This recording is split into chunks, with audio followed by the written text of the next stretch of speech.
Selamat hari Minggu, jemaat yang terkasih dalam Tuhan Yesus Kristus. Kiranya Tuhan Allah senantiasa memberi kita hikmat dan penguatan melalui kondisi pandemi ini yang sedang kita hadapi. Allah adalah Allah yang hadir, yang tidak pernah meninggalkan kita. Dia hendak memberi berkat dan melimpahkan kuasa roh-Nya bagai hujan yang lebat. Mari tinggikan Allah, sebab Ia berdaulat dan layak untuk dimuliakan.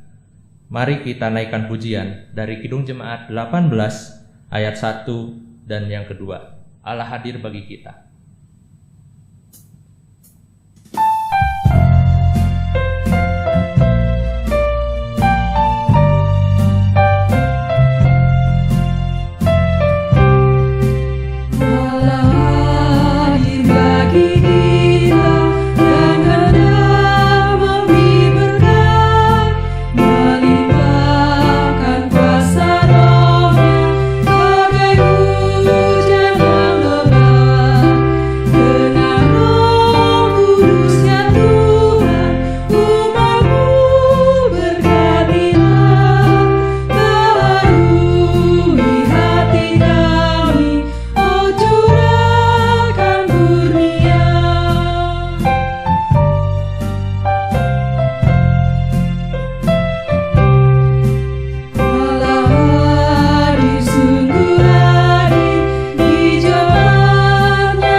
Jemaat yang terkasih, kebaktian kita berlangsung dengan pengakuan bahwa pertolongan kita terjadi di dalam nama Bapa, Putra, dan Roh Kudus.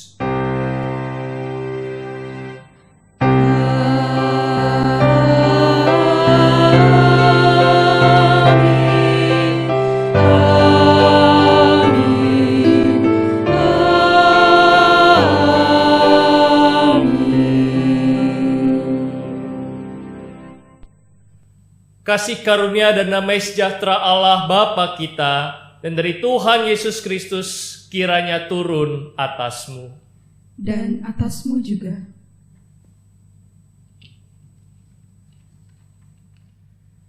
Salam Bapak Ibu saudara sekalian yang dikasihi Tuhan Yesus Kristus.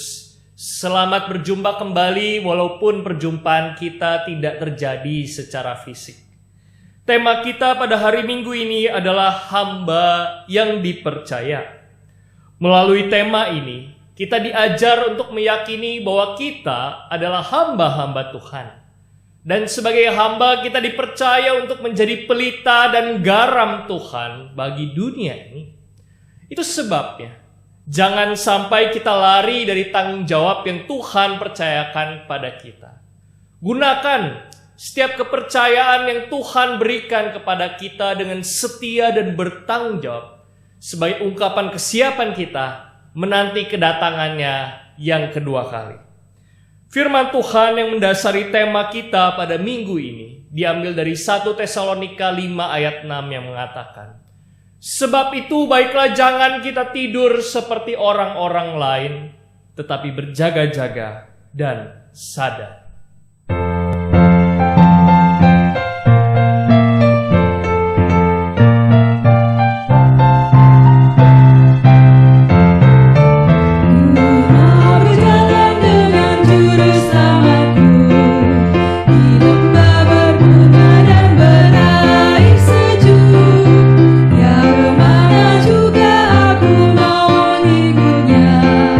Sampai aku tiba di negeri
Jemaat Tuhan yang terkasih, marilah pada kesempatan ini kita bersama-sama mempersiapkan hati kita, merendahkan hati kita, dan kita memohon pengampunan dan belas kasihan dari Tuhan. Mari kita bersama-sama berdoa. Bapa yang penuh kasih, kembali kami menghadap kehadirat-Mu ya Bapa. Sudah tidak terhitung rasanya kami berdoa mengakui dosa-dosa kami. Tetapi kami kembali jatuh di dalam kesalahan-kesalahan yang kami laksanakan. Kami tidak menaati perintah-Mu. Kami tidak melaksanakan tugas yang Kau berikan kepada kami untuk menyebarkan kasih kepada orang-orang di sekitar kami. Sekali lagi ampunilah kami ya Bapa, karena kami adalah hamba-hamba yang tidak setia. Bantulah kami, ajarlah dan didiklah kami ya Bapa, sehingga hari lepas hari kami dapat seturut menjadi hamba yang semakin berkenan di hadapan. Oleh karena itu, kami serahkan segenap pengakuan dosa kami ini. Kami serahkan seluruh diri kami untuk Engkau ubahkan. Hanya ke dalam penyertaan-Mu saja. Demi Yesus Kristus, Tuhan dan Juru Selamat kami yang hidup, kami berdoa. Amin.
Jemaat yang dikasihi Tuhan, marilah kita bersama-sama mendengarkan berita anugerah yang diambil dari Daniel 9 ayat yang ke-9. Daniel pasal 9 ayat 9 berbunyi demikian. Pada Tuhan Allah kami ada kesayangan dan keampunan, walaupun kami telah memberontak terhadap Dia. Demikianlah berita anugerah dari Tuhan. Syukur kepada Allah. Anugerah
Saudara-saudara yang terkasih, marilah kita bersama mempersiapkan hati kita untuk membaca dan merenungkan firman Tuhan. Mari kita bersatu di dalam doa. Bapa yang penuh kasih, berkatilah hati kami, diri kami. Karena kami di tengah-tengah segala keterbatasan kami dan mungkin ketidaksiapan kami pada saat ini telah meluangkan waktu, telah mempersiapkan waktu untuk mendengar dan merenungkan firman. Oleh karena itu ya Bapa, bantulah kami untuk sungguh-sungguh menghayati firman-Mu. Bantulah kami, sehingga walaupun kami mungkin pada saat ini hati kami, diri kami belumlah sungguh-sungguh siap, tetapi Engkau mau membantu kami untuk merenungkan firman-Mu dengan sebaik-baiknya serta melaksanakan. Oleh karena itu, kami serahkan segenap pelayanan firman, kami serahkan segenap kebaktian kami hanya di dalam tangan kuasa-Mu saja. Demi Yesus Kristus, Tuhan dan Juru Selamat kami hidup, kami berdoa. Amin. Bapak Ibu saudara sekalian yang terkasih, bacaan kita pada saat ini diambil dari Matius pasal 25 ayat 14 hingga 30. Matius pasal 25 ayat 14 hingga 30 berbunyi demikian. Sebab hal kerajaan sorga sama seperti seorang yang mau bepergian ke luar negeri, yang memanggil hamba-hambanya dan mempercayakan hartanya kepada mereka. Yang seorang diberikannya 5 talenta, yang seorang lagi 2, dan yang seorang lain lagi 1, masing-masing menurut kesanggupannya, lalu ia berangkat. Segera pergilah hamba yang menerima 5 talenta itu. Ia menjalankan uang itu lalu beroleh laba 5 talenta. Hamba yang menerima 2 talenta itu pun berbuat demikian juga dan berlaba 2 talenta. Tetapi hamba yang menerima 1 talenta itu pergi dan menggali lubang di dalam tanah, lalu menyembunyikan uang tuannya. Lama sesudah itu pulanglah tuan hamba-hamba itu lalu mengadakan perhitungan dengan mereka. Hamba yang menerima 5 talenta itu datang dan ia membawa laba 5 talenta katanya. Tuan, 5 talenta Tuan percayakan kepadaku. Lihat, aku telah beroleh laba 5 talenta. Maka kata tuannya itu kepadanya, baik sekali perbuatanmu itu, hai hambaku yang baik dan setia. Engkau telah setia dalam perkara kecil, aku akan memberikan kepadamu tanggung jawab dalam perkara yang besar. Masuklah dan turutlah dalam kebahagiaan Tuhan. Lalu datanglah hamba yang menerima 2 talenta itu katanya, Tuan, 2 talenta Tuan percayakan kepadaku. Lihat, aku telah beroleh laba 2 talenta. Maka kata tuannya itu kepadanya, baik sekali perbuatanmu itu, hai hambaku yang baik dan setia. Engkau telah setia memikul tanggung jawab dalam perkara yang kecil. Aku akan memberikan kepadamu tanggung jawab dalam perkara yang besar. Masuklah dan turutlah dalam kebahagiaan Tuhan. Kini datanglah juga hamba yang menerima 1 talenta itu dan berkata, Tuan, aku tahu bahwa Tuan adalah manusia yang kejam, yang menuai di tempat di mana Tuan tidak menabur, dan yang memungut dari tempat di mana Tuan tidak menanam. Karena itu aku takut dan pergi menyembunyikan talenta Tuan itu di dalam tanah. Ini, terimalah kepunyaan Tuan. Maka jawab tuannya itu, hai kamu hamba yang jahat dan malas. Jadi kamu sudah tahu bahwa aku menabur di tempat di mana aku tidak menabur dan memungut dari tempat di mana aku tidak menanam. Karena itu sudahlah seharusnya uangku itu kau berikan kepada orang yang menjalankan uang, supaya sekembaliku aku menerimanya serta dengan bunganya. Sebab itu ambillah talenta itu daripadanya dan berikanlah kepada orang yang mempunyai 10 talenta itu. Karena setiap orang yang mempunyai, kepadanya akan diberi, sehingga ia berkelimpahan. Tapi siapa yang tidak mempunyai, apapun juga yang ada padanya akan diambil daripadanya. Dan campakkanlah hamba yang tidak berguna itu ke dalam kegelapan yang paling gelap. Di sanalah akan terdapat ratap dan kertak gigi. Demikianlah Injil Yesus Kristus. Berbahagialah mereka yang mendengarkan firman Allah dan yang memeliharanya. Haleluya.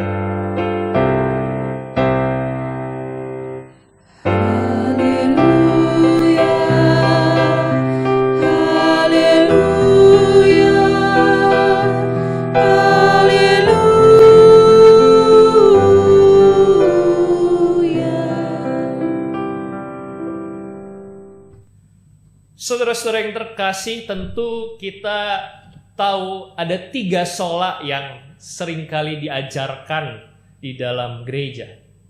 Sola scriptura, hanya karena Alkitab. Sola fide, hanya karena iman.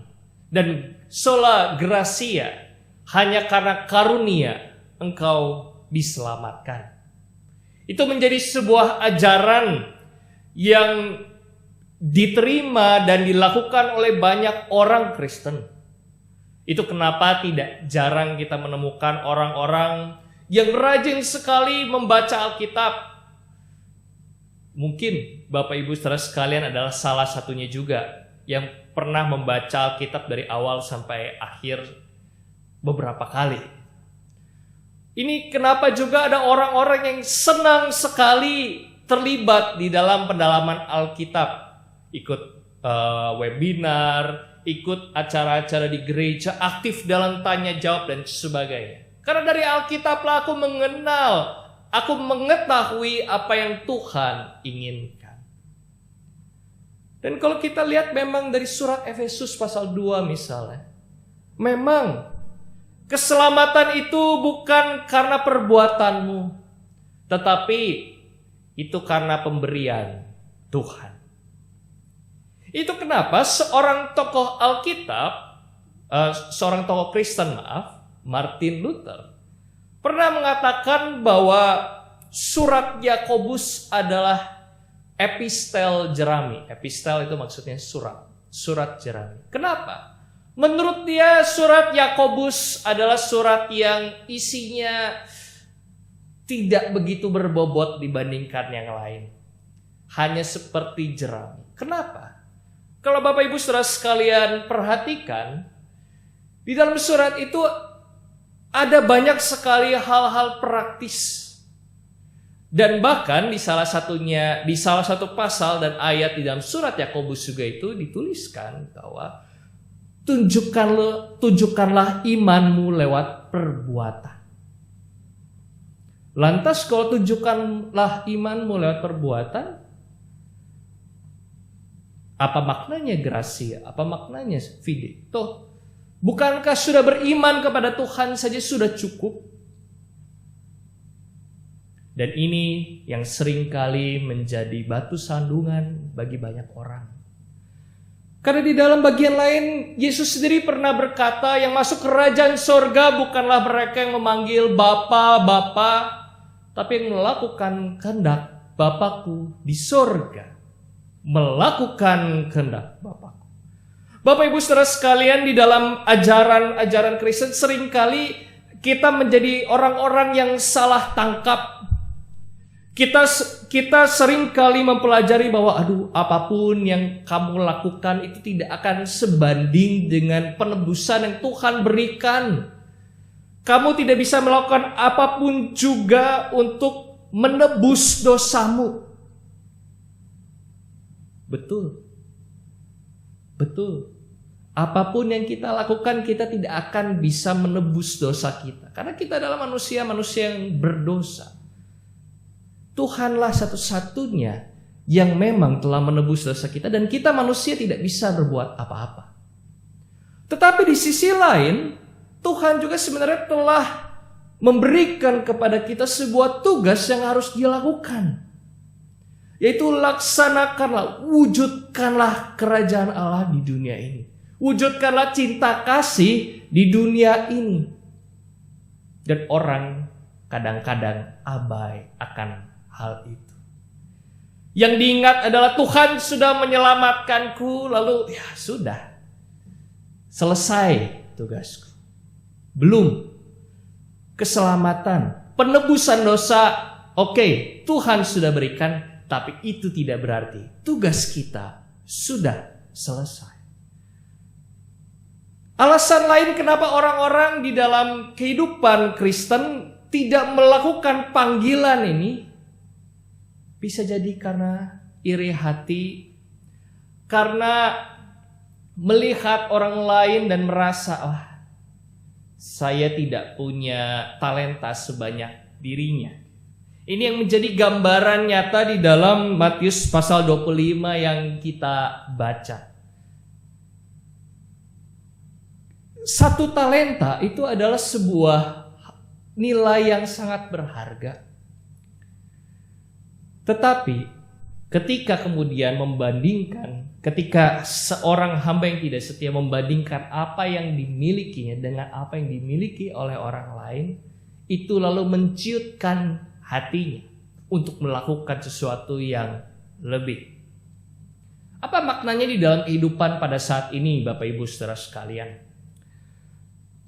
Contoh sederhana saja, kalau dulu di dalam masa kita gereja sebelum pandemi, kita mungkin sudah terbiasa mengikuti kebaktian gereja kita di tempat dimanapun Bapak Ibu saudara sekalian bergereja, dan berminggu-minggu ikut di situ. Mungkin tidak ada bayangan gereja lain itu seperti apa. Tetapi di dalam era pandemi ini, ketika gereja-gereja pun melaksanakan ibadah secara online, ada jemaat-jemaat yang kemudian mulai melihat, oh gereja lain itu seperti ini ya kebaktian dan sebagainya, dan mulai membanding-bandingkan satu dengan yang lainnya. Dan tidak jarang apa yang dia lihat, yang dia ketemui, apa yang dia kemudian menciutkan hatinya. Di gereja sana lebih bagus. Sudah saya ikut yang di sana saja. Lalu meninggalkan gereja tempatnya bertumbuh setelah sekian lama. Ini bukan berarti kita gereja tidak bisa terbuka terhadap kritik. Justru ini adalah kesempatan yang baik bagi gereja, atau setidaknya bagi kita GKI, untuk menerapkan sebuah slogan Sun Hodos, berjalan bersama-sama. Kadang-kadang karena kita terlokalisir, kita tidak pernah punya pengalaman yang lain, pada akhirnya walaupun semangat kita satu sebagai gereja Kristen Indonesia yang berderap bersama, kadang-kadang kita kemudian tidak ada bayangan. Dan pada saat ini ketika semuanya terbuka, semuanya bisa mengakses apapun juga, kita jadi bisa melihat, oh ada hal-hal lain yang perlu diperbaiki. Ada hal-hal lain yang harus dilaksanakan sehingga kita bisa melayani Tuhan dengan lebih baik lagi. Dan poin ini adalah satu poin yang sangat penting. Karena kadang-kadang alasan lainnya kita tidak melakukan yang lebih kepada Tuhan adalah karena kita merasa terbatas. Potensi saya cuma segini. Kalau di dalam Matius pasal 25, talenta saya cuma 1. Ada orang yang punya talentanya 10, apa gunanya buat saya? Ya udahlah, saya pendam saja. Bapak Ibu saudara sekalian, walaupun di dalam pasal ini diperlihatkan bahwa seorang hamba yang memiliki satu talenta itu menguburkannya karena dia merasa tidak memiliki banyak dibandingkan yang lain. Tetapi kita juga bisa melihat bahwa Tuhan menginginkan kita untuk melakukan yang terbaik dari yang kita miliki, bahkan dari hal yang sangat sederhana. Bapak Ibu saudara sekalian, misalnya saja sebelum masa pandemi ini, kita gereja mungkin menutup mata bagi orang-orang yang memiliki keahlian di bidang komputer, di bidang multimedia, perekaman dan sebagainya. Karena dulu anggapan orang adalah, oh kita kan gereja harus di tempat. Gak sah dulu kalau kita gerejanya itu ngikut di YouTube. Enggak. Tapi sekarang lihat betapa mereka berharga. Kalau di dalam surat Paulus kepada jemaat di Korintus, ini perihal mengenai anggota tubuh yang berbeda-beda. Dan kadang-kadang bagian tubuh yang kecil yang rasanya tidak begitu bermanfaat, justru itulah yang harus kita kembangkan. Dan itulah semangat gereja yang harusnya dilaksanakan pada saat ini. Ketika mata kita terbuka akan banyak hal dan ada banyak hal yang memang harus kita lakukan dan benahi. Dan itu maknanya Bapak Ibu Saudara sekalian untuk menjadi hamba yang dipercaya. Melakukan sesuatu, mengkritisi sesuatu, bukan hanya berdiam diri menanti Tuhan datang kembali.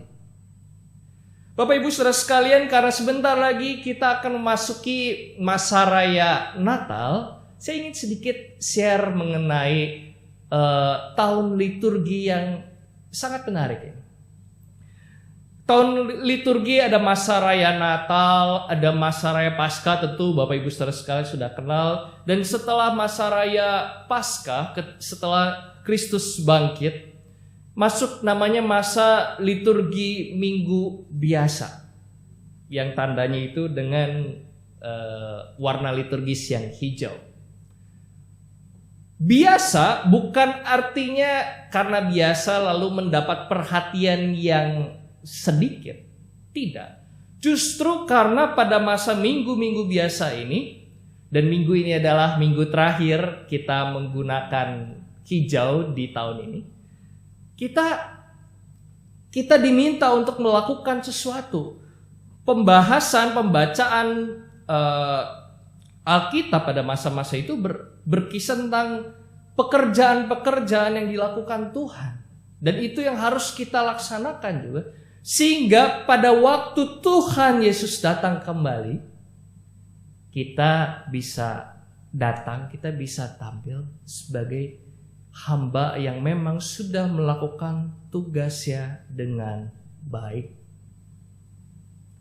Bapak Ibu Saudara sekalian, bukankah menarik sekali?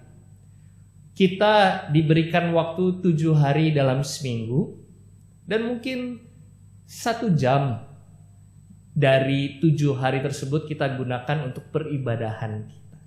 Tapi tetap itu adalah sesuatu yang penting. Kenapa? Karena peribadahan adalah sebuah tempat bagi kita untuk menyiapkan hati kita, sehingga kita bisa memasuki masa 6,5 hari setelahnya dengan persiapan, karena Tuhan telah memberkati, menyiapkan kita sedemikian rupa. Perjumpaan dengan Tuhan tidak hanya terjadi pada saat hari Minggu kita kebaktian, tidak. Justru pelaksanaan pelayanan, pelaksanaan pekerjaan Tuhan yang paling nyata adalah ketika kita selesai dari kebaktian dan kalau dulu menuju pintu keluar. Itu kenapa saya menjumpai ada sebuah gereja yang sangat menarik, yang justru di pintu keluar, bagian yang biasa kita jumpai dengan exit, dia tempel dengan tulisan selamat beribadah. Oleh karena itu Bapak Ibu Saudara sekalian, selamat mempersiapkan hati untuk melaksanakan pekerjaan-pekerjaan yang Tuhan sudah percayakan kepada Bapak Ibu Saudara sekalian. Janganlah sungkan dengan talenta yang mungkin dirasa kurang, apalagi di dalam masa pandemi ini. Tapi terus tingkatkanlah talenta tersebut. Sehingga ketika Tuhan datang kembali dan kita bertanggung jawab kepada Tuhan, kita dapat mengatakan, Tuhan, aku sudah melaksanakan yang sebaik-baiknya yang Tuhan sudah percayakan kepadaku. Kiranya Tuhan memberkati kita. Amin. Silakan bersaat teduh.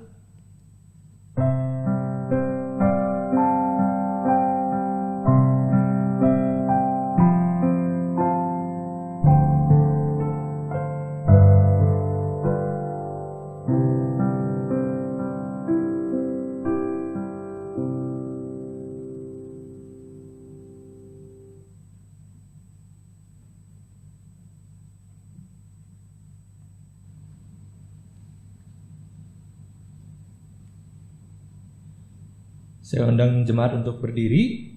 Marilah bersama dengan umat Allah pada masa lalu, masa kini, dan masa depan, juga dengan mengingat pengakuan pada baptisan kudus dan menurut pengakuan iman rasuli, kita mengikatkan pengakuan iman kita berdasarkan pengakuan iman rasuli yang berbunyi, Aku percaya kepada Allah, Bapa yang Maha Kuasa, Khalik langit dan bumi, dan kepada Yesus Kristus, Anaknya yang tunggal Tuhan kita, yang dikandung dari Roh Kudus, lahir dari anak darah Maria, yang menderita sengsara di bawah pemerintahan Pontius Pilatus, disalibkan, mati dan dikuburkan, turun ke dalam kerajaan maut. Pada hari yang ketiga, bangkit keluar dari antara orang mati, naik ke surga, duduk di sebelah kanan Allah, Bapa yang Maha Kuasa. Dan dari sana ia akan datang untuk menghakimi orang yang hidup dan yang mati. Aku percaya kepada Roh Kudus, gereja yang kudus dan am, persekutuan orang kudus, pengampunan dosa, kebangkitan orang mati, dan hidup yang kekal. Amin. Silakan duduk.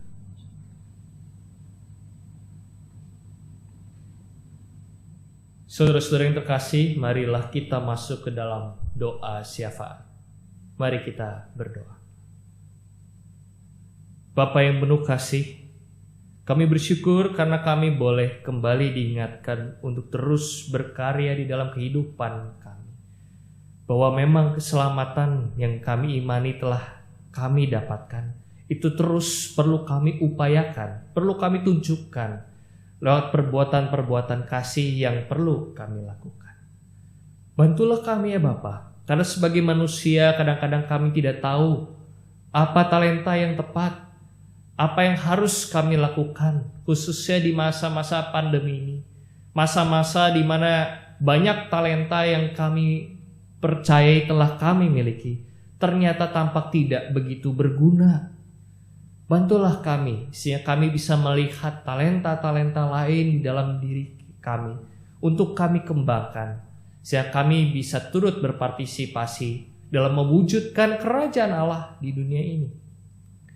Oleh karena itu ya Bapa, di tengah-tengah keterbatasan kami ingin berdoa untuk gereja-gereja di seluruh dunia yang tentunya pasti terdampak oleh masa pandemi ini. Kami ingin berdoa untuk segenap jemaat yang terpapar virus, yang harus beristirahat atau bahkan berduka cita karena anggota keluarganya ada yang dipanggil. Ya Bapa, berikanlah kekuatan, berikanlah semangat di masa-masa yang bagi kami tampak gelap ini. Bantulah kami untuk menjadi penghibur seorang dari yang lain. Kami juga ingin berdoa untuk para pengurus gereja, majelis-majelis jemaat, para karyawan yang bahkan pada saat gereja harus ditutup secara fisik pada saat ini, harus memikirkan berbagai hal sehingga gereja dapat terus berlangsung sedemikian adanya. Kami juga ingin berdoa untuk para pekerja yang kebingungan karena gaji yang berkurang, karena pemutusan hubungan kerja, karena kondisi kerja yang tidak lagi ideal karena segala sesuatu yang harus dilakukan online. Kami berdoa bagi anak-anak kami yang harus menjalani studi via online, yang bagi orang tua yang kebingungan bagaimana menyiapkan segala sesuatunya bagi anak-anaknya sehingga mereka bisa memperoleh pendidikan yang terbaik. Bantulah kami ya Bapa. Berkatilah kami sehingga apabila kami adalah satu dari sekian orang yang dapat membantu penderitaan saudara kami, hati kami dapat terketuk dan kami dapat membantu mereka.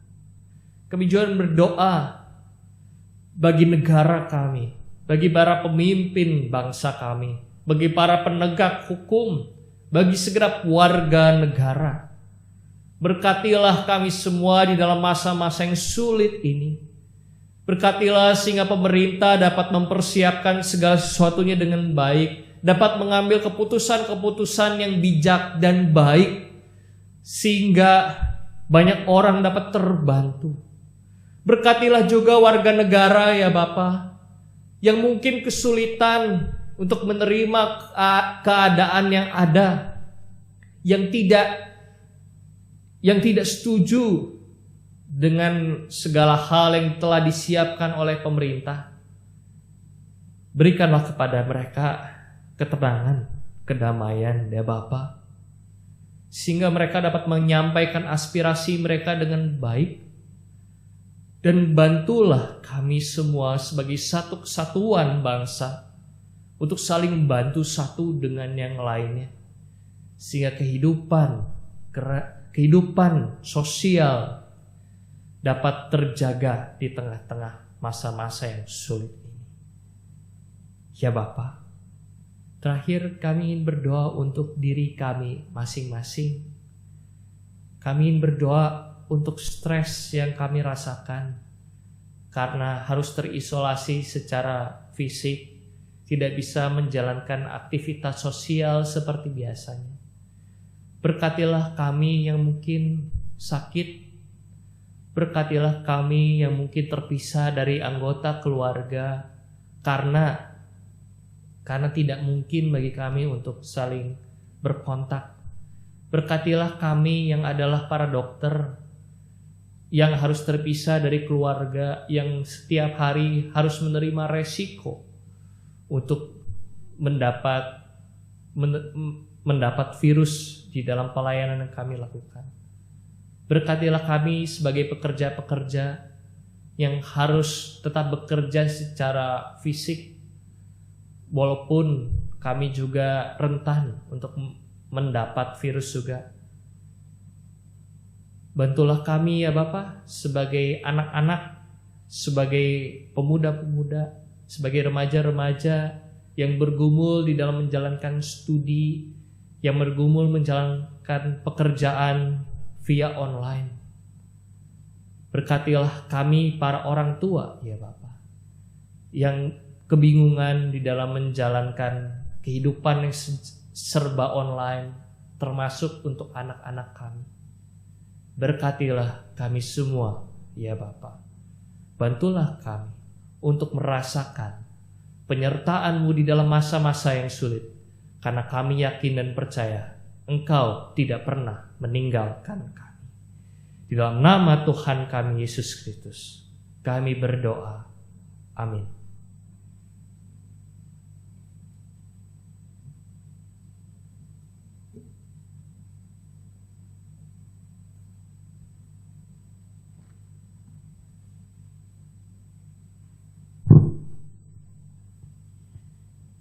Bapak, Ibu, saudara-saudara yang dikasihi Tuhan, saat ini kita akan memberikan persembahan sebagai bentuk dari syukur kita pada Tuhan.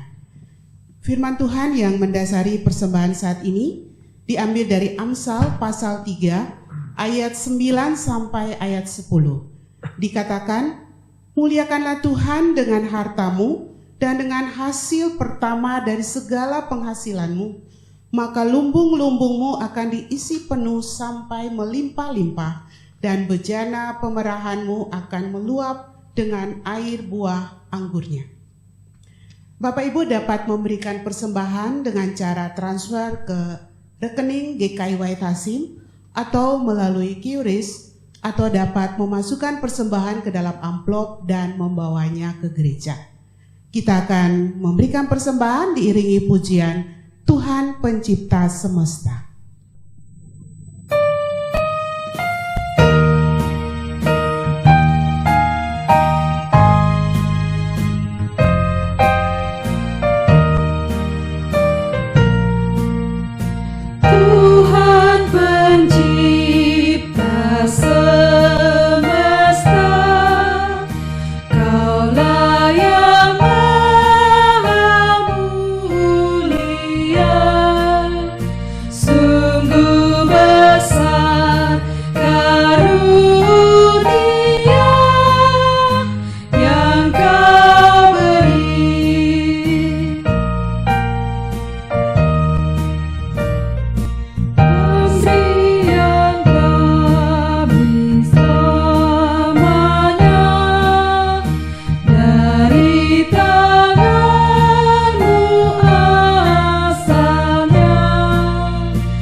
diundang untuk berdiri.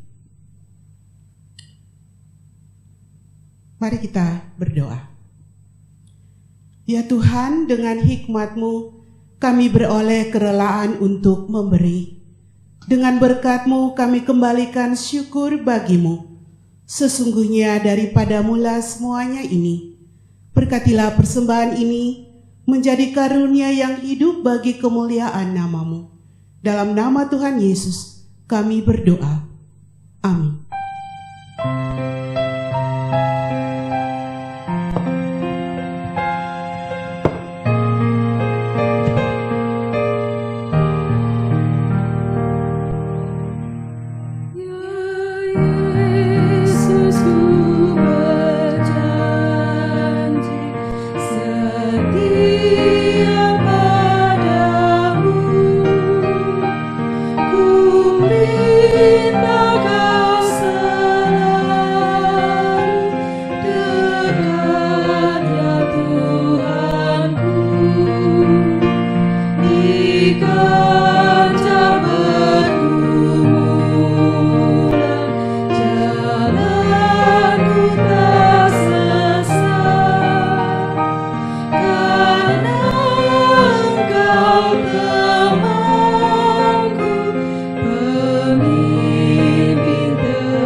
Bapak Ibu Saudara sekalian yang terkasih, kebaktian kita memang sudah selesai, tapi ibadah kita yang sesungguhnya ketika kita mempersembahkan seluruh hidup kita ke hadapan Tuhan baru akan dimulai. Oleh karena itu, marilah kita mengarahkan hati kita kepada Tuhan. Kami mengarahkan hati kami kepada Tuhan. Jadilah saksi Kristus. Syukur kepada Allah. Terpujilah Tuhan. Kini dan selamanya.